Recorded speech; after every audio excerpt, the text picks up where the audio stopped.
I'm Sylvia Beard Bland. And what do you do here at MHCAN? I'm peer support, I drive the band, and I volunteer. What is MHCAN to you? MHCAN to me is a place to be me. They have lots of services that I get to use. I get to be around people that understand me, that don't judge me, and I get to give, something for me that I didn't get as a child. I get to give it here. I've been here off and on 12 years. I was in a program called Pioneer, and it closed down. And it was the only program that was similar to this place. And when they shut it down, I thought I would have nowhere else to go, nothing to do. But the director over that program had us coming here.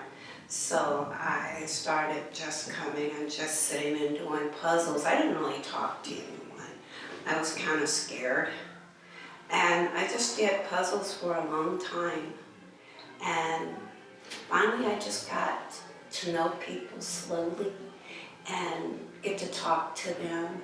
And all of a sudden I just wanted to be here all the time. So now I'm here all the time. What kind of services are available here? We have group support, a lot of different group supports. We have bipolar group, we have schizophrenia groups, we have youth groups, we have yoga, chiropractor, acupressure, acupuncture, art, sculpture, music, computers, and we also have knitting, crocheting, all kind of stuff like that. So it's so much for people to get into. Hi George, thanks for meeting with us. Yeah. So what brought you to work for MHCAN? I actually came out of as a substitute. How long have you been here? That was 7 or 8 years ago. Yeah, so I've been here 7 or 8 years. Substituting for a couple of years, maybe a year or two before stepping in as the supervisor for the Thursday afternoon session. And what sort of services do you provide here? This externship is unique from what the students experience on campus at Five Branches in that it is a much busier clinic with a different setting. We have a large room with 4 tables separated by shoji screens, 4 tables, and 2 overflow rooms. So we keep patients moving through, I think, a little quicker. A lot of the patients we see here actually do turn up to Five Branches as well. I think the common thread here is that they've self-identified as having a mental health diagnosis. So the services we provide are traditional Chinese medicine. Everything we offer at Five Branches, we have electrostim devices, cupping, washa, tuina. We've had students who are adept at medical qigong. Glad to have that here as well. Dietary, lifestyle counseling. Yeah. What are the type of patients that usually come here? Well, it is a drop-in clinic, so we don't see many patients who aren't oriented. Occasionally we'll see patients come with caregivers who are severely mentally disabled. Most of our patients have physical complaints that we address, pain, just like we see in the clinic at 5 branches. A lot of anxiety. Both the patients and the staff of this clinic are very open to what we're doing, very appreciative. On the day that I'm here, there is a nurse practitioner writing prescriptions on hand. She's a real resource for red flag and Western medical questions. She's very approachable. And there's also a psychotherapist working at the same time. Complementary treatments offered from them. There's a psychiatrist working out of this facility. It's a multidisciplinary team, and one of the most compelling aspects of this clinic is that a lot of the services are peer-to-peer, meaning the director has a mental health diagnosis. She has come through some really challenging times. People working the front desk, same. People leading groups, yoga, Tai Chi groups. They're all peers. So I think that's really powerful. What are some of the benefits available for students if they participate in this externship? I had a student add an internship with me at 5 branches yesterday. I think she had a no-show, and she said, well, I was at MHCAN with you, I don't have to worry about patient count, so I'll just study in this slot. So that's one thing, that opportunity to pick up the pace a little and to have more than one patient at a time under your care. And the opportunity to treat a population that otherwise wouldn't be able to get treatment, I find very rewarding. I think it's wonderful that you're getting the word out that this place is available, because there is a really strong need for this service in this community. Well, my name is Sarah Leonard. I'm the executive director, and we're a peer-run organization. And what that means is that everybody here from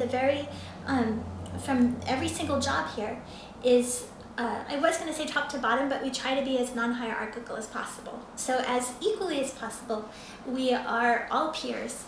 And that means that I've been diagnosed paranoid schizophrenic with psychotic tendencies. And I've also been diagnosed with bipolar 1 and DID and PTSD and OCD and selective mutism. And so all of us here have been diagnosed with various things. And some of us only work a few hours a week. Some of us work part-time. I work full-time. So it depends on where we are and what we want to do with our lives as far as how much we work. And one of those things that makes this place feel so safe for us is that we don't have outsiders here. We don't have people who otherize us and make us feel that we're defective or that we're sick or that there's something wrong with us, because there's not. There's not. MHCAN actually started about 30 years ago. It was started by a group called PIRC, which stands for Psychiatric Inmates' Rights Collective. And it was a group of psychiatric survivors. And they started an organization where people just started hanging out and supporting each other and advocating for each other. And from there, it kind of went into a place where people began meeting in a little blue house by the county building. And it went from one side of being this psychiatric rights survivor place to being a place for people who were being seen by the county, who were very medical model, and who were very invested in the system of like being pharmaceutically treated. So the pendulum kind of swung from one end to the other, and now it's in the middle. Everybody's welcome here. And we have a lot of people who are alternative in the way that they treat, and we also have a lot of people who are very medical model and mainstream. My name is Dr. Marilyn Mariposa Bernstein, licensed acupuncturist, and I started here, I believe, in the spring of 2006, the second semester that we opened it here. And I've been doing pretty much every semester Tuesday mornings here, and then a few years ago we started the Santa Cruz AIDS Project, seeing people with HIV and AIDS on Monday afternoons. What are some of the benefits that students can gain from being a part of the externships here at MHCAN? Well, you get a taste of the real world as we experience it in Santa Cruz, at least, with many people here who are homeless, mental health challenged, drug addicted, working through traumatic brain injury, all kinds of things, as well as HIV and Hep C. People here have very little quality of life, and so when they come to see us at the acupuncture clinic, you can just see their whole shen change. Their spirits are happier, they get touched in a way that's loving and kind, and get to talk to people and tell their story and not have just, 3 minutes or 7 minutes with the doctor to focus on whatever is going on for them. They get to have a full exchange with the students. There's a lot of compassion that gets expressed here. A lot of frustration too, but I think overall most of the students have come away with, wow, this medicine is really powerful to help people get back into their body, to build their self-esteem. We're here today offering a holiday party, so we're feeding about 200 people today that don't have a place to be for the Christmas, Hanukkah, solstice time. They're getting presents. It's a community experience.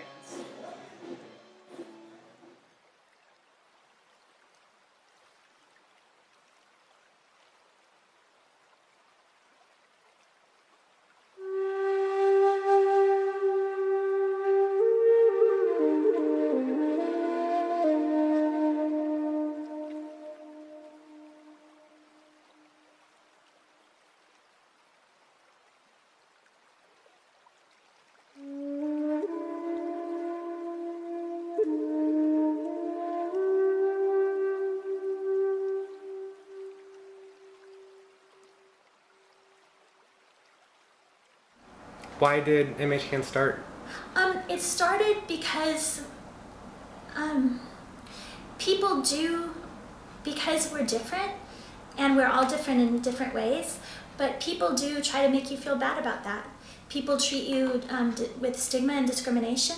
I know that this place is more of a family to me than my family. The people here have been so loving, and there's many people here who we don't have families that are like other people's families. We don't have families that support each other and that love each other. And a lot of people who are here, their families have not been there for them the way that they are on the Brady Bunch or TV shows. So. Why is MHCAN special? MHCAN is special because we truly love each other here. And I really love people here, other people here I know truly love me, and other people, we love them. And there's people here we look out for who we make sure that they eat if they're psychotic. There's some people who get really psychotic and they won't eat, and they'll sleep out in doorways. They come here in the morning and they've been kicked in the face and they have a bloody eye, and that's happened more times than I can count. If someone's psychotic, they tend to be victimized. It's 14 times more likely that you're violently assaulted if you're psychotic. And you guys have heard about all the police stuff, how the police treat us. Kelly Thomas said, "Dad helped me," 31 times as he was being beat to death by the cops. I mean, we really have to stand with each other and support each other, because other people, they just did a study and they found 42% of people wouldn't be friends with someone who had a serious mental health diagnosis. 42% wouldn't be your friend just because of that. And I won't go into the ACE study in great detail, but there was a study in 1996 which inextricably connected mental health diagnosis to trauma. In some cases, secondary trauma, passed down epigenetically, but you're looking at a huge connection between trauma and mental health. And the majority of us here are intense trauma survivors. We have a lot of suicide victims here, people's families. We have a lot of murder victim families here. We have a lot of people who've been abducted and raped. We've had a lot of people who've had terrible things happen. And cult survivors, it's a sanctuary. This place is a sanctuary. And we know what it's like to be different, and we don't treat each other badly. We treat each other with a lot of love. What services are offered?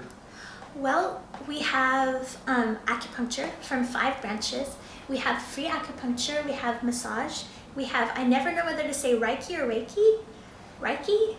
Reiki? I don't know which one it is, but it's either Reiki or Reiki. And we have sculpture and watercolor. We have Spanish classes, beginning Spanish. We have mental health support groups for schizophrenia, for anxiety, depression, PTSD, bipolar, and also in Spanish. And we have speed chess. We have a guy he's a wonderful guy, and he has a speed chess class. And sculpture. I think I said that. There's over 50 classes. We also have 6 food pantries, and we have a lot of people with children who come. We have people with 4 kids, 5 kids, 6 kids. We even have one woman with 7 kids. Unfortunately, the majority of the children here have been taken away. In our county, there's a lot of stigma and discrimination against people with mental health diagnoses, and you see that played out with CPS. You see them taking away the children of us here much faster than they take away other people's kids. I've been lucky enough to raise my own, and even actually bring another into my home. But most of the people here, that's been the greatest tragedy of their lives, has been if they've had a child, to lose that child to the system, and who's then usually adopted out. About how many people are you helping? Well, this last quarter, in the last 3 months, we helped 1,298 people. That's through one door that we tracked. We have 3 doors. So we only track one door, but that was unduplicated people coming through one door, 1,298 in 3 months. In a year, it's around 3,000, 4,000. We serve people who are 5 years old. We serve people who are 15. We have kids with cancer here. We have adults struggling with all sorts of things. So we have a lot of different people with a lot of different things going on. And we also have people who are autistic or have traumatic brain injury.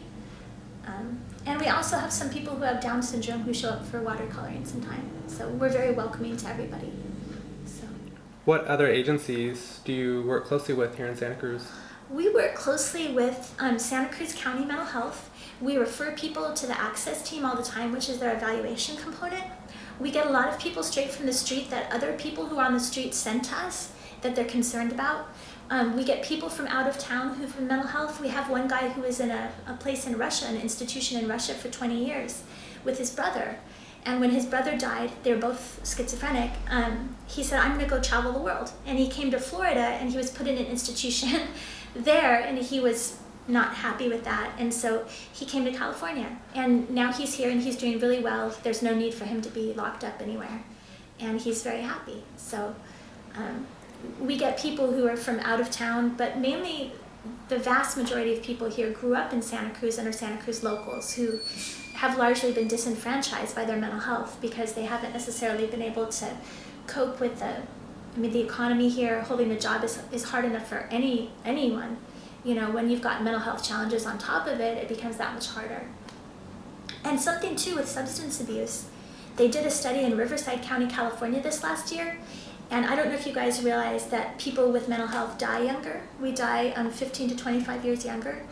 And in Riverside County, California, they did a study and they showed that the average age of death for someone who is dual diagnosis in Riverside County, California, 2014, was 41 years old. So it's kind of heartbreaking because a lot of us die all the time, not just suicide, but heart attacks, strokes, cancer. All of the leading causes of adult death will strike us sooner because of epigenetically our telomeres are affected by trauma or by secondary trauma through inheritance. So this place is a safe place, so you try to Yeah. make like a family for everyone here. Yeah, we're officially closed and not funded on Thanksgiving and the day after, and the same with Christmas, but we volunteer and stay open, and we're open, and we will be open, and we will have Thanksgiving, and we will be there on Christmas, and all of the holidays, Hanukkah, and we're here, and we can't close on those days, even though we're not funded for them, because this is the only place where a lot of people have to come,